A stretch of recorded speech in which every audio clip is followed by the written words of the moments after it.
discuss, debate, and deliberate on key issues faced by the higher education sector of Kerala in the contemporary situation in order to chalk out plan of action for the future. In today's rapidly changing world, higher education plays a critical role in shaping the minds and futures of our young generation, and it is our responsibility to see that our system is prepared to navigate the complexities of the emerging scenario. This conclave, I believe, will provide a unique platform for us to discuss and determine the ways and means to do that. Our efforts will be to chart out the immediate tasks to be undertaken by the Department of Higher Education related to the endeavor of shaping Kerala's future through establishing Kerala as an alternative, people-oriented new knowledge society and an international hub of next-gen higher education. It is part of our commitment to equip our younger generation to address the challenges raised by the 21st century society. In the present globalized situation, we see acceleration of the processes of blurring of boundaries existing between national economies and national cultures.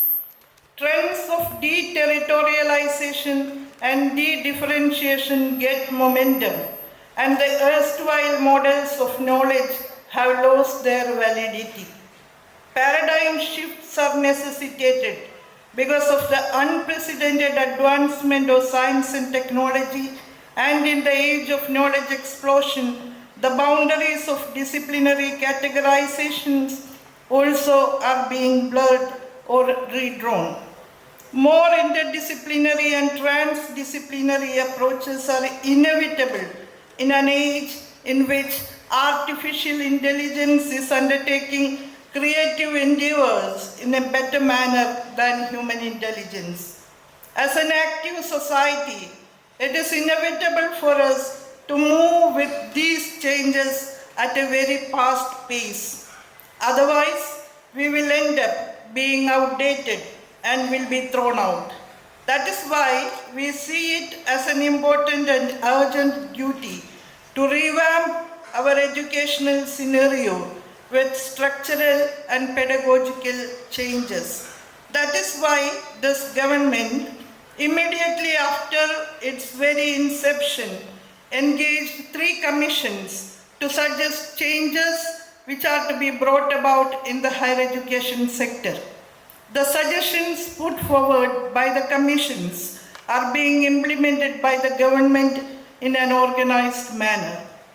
The first phase of reforms has brought about structural changes by releasing our academic programs from its erstwhile rigidities and shifting its focus to the learner.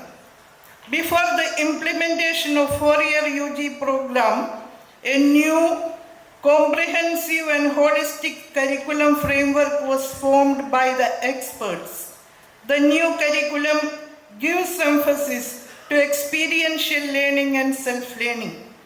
The methodologies of teaching are expected to be changed accordingly. The UG curriculum was formed with a way to inculcate research capacity even in the early years of higher education. This curriculum has research, skilling, and training for jobs and entrepreneurship as its major objectives. Skilling is undertaken with utmost importance in order to bridge up the gap between education and employment.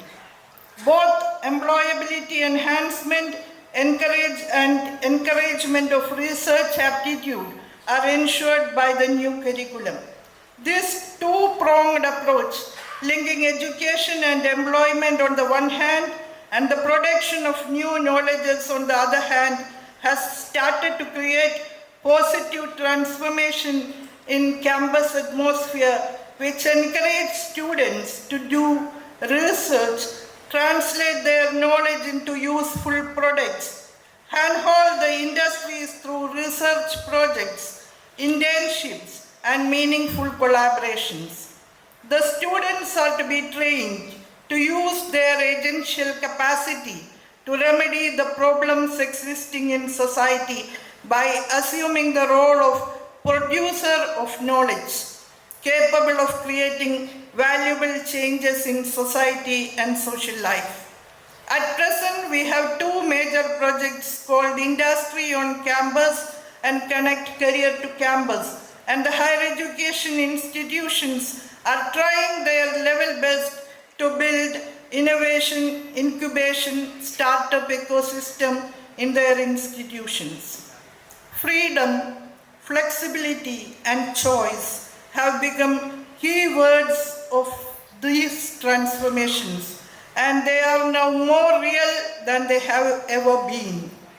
Students are permitted to design their degrees by choosing which courses to study to complete the credit requirements, and they have now been encouraged to choose between a skill-oriented honors and a research-oriented honors to choose their careers and match their studies to their chosen careers.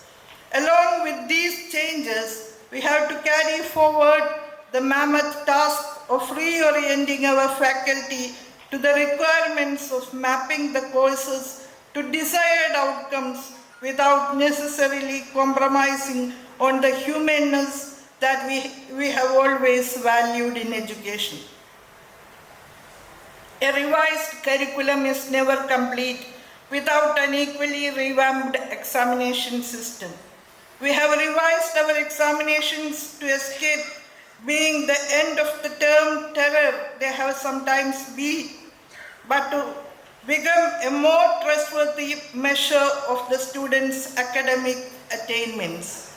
With a unified academic calendar, examinations are now conducted almost at the same time, results declared soon after the exams, and supplementary chances are provided to students at the start of the next term itself.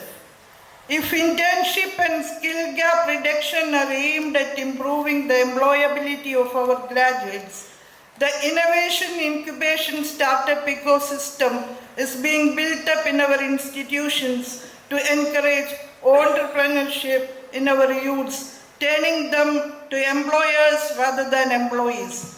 This also will improve the economy by establishing knowledge economy, which is a model that Kerala intends to promote.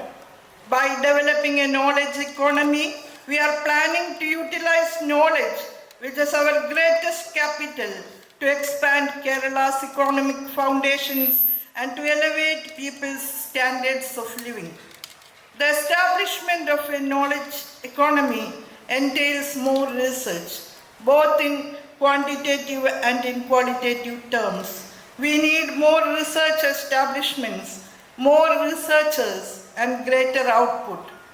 The government has started the process of establishing more research centers and centers of excellence.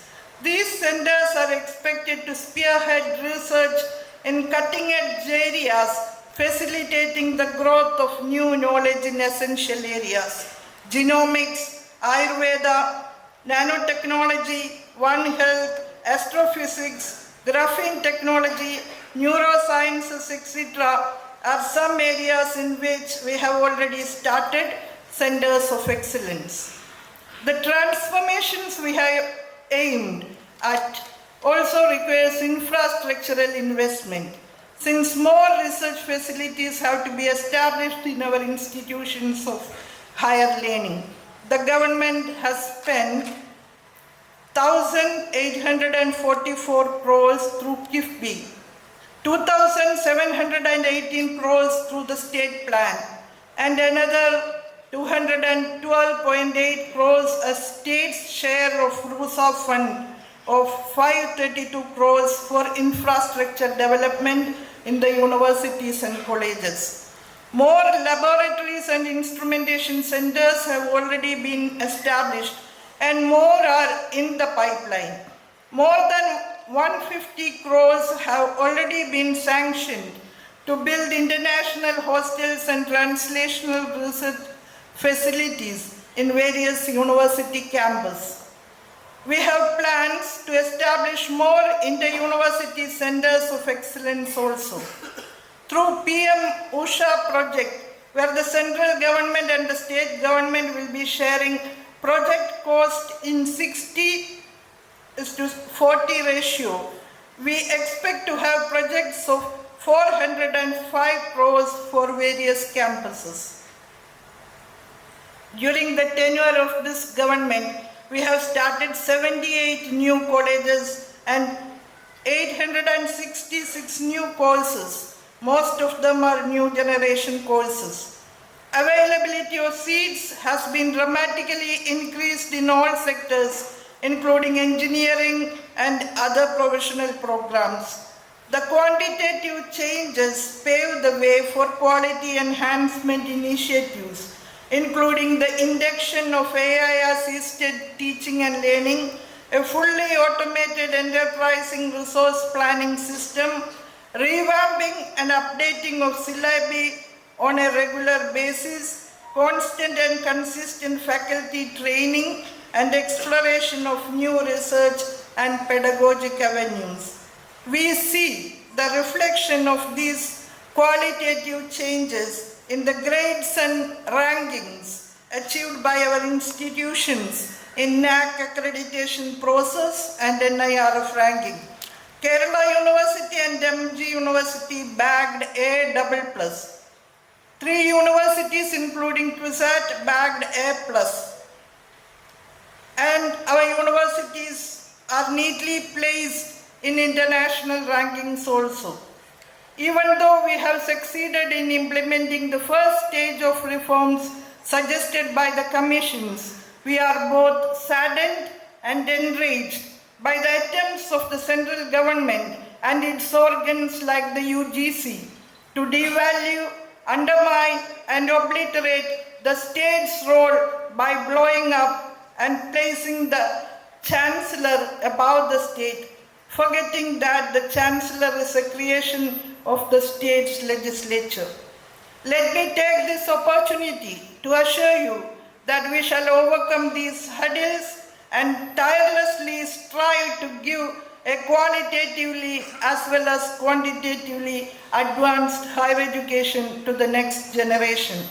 As we have almost completed the first stage of reforms in the higher education sector, it is very urgent to trace the future path of second stage of reforms. Our intention is to make Kerala's higher education sector to be more attractive to both domestic and foreign students. For this, we have to forge new strategies. We have to provide world-class infrastructure and the latest academic methodologies. We have to ensure brain gain instead of brain drain. For this purpose, I seek the support, suggestions, collaborations, and advices of all the esteemed personalities who participate in this conclave. I hope this conclave will be fruitful in giving us the right direction to follow. Once again, expressing my intense delight in being a part of organizing this conclave, I conclude. Thank you.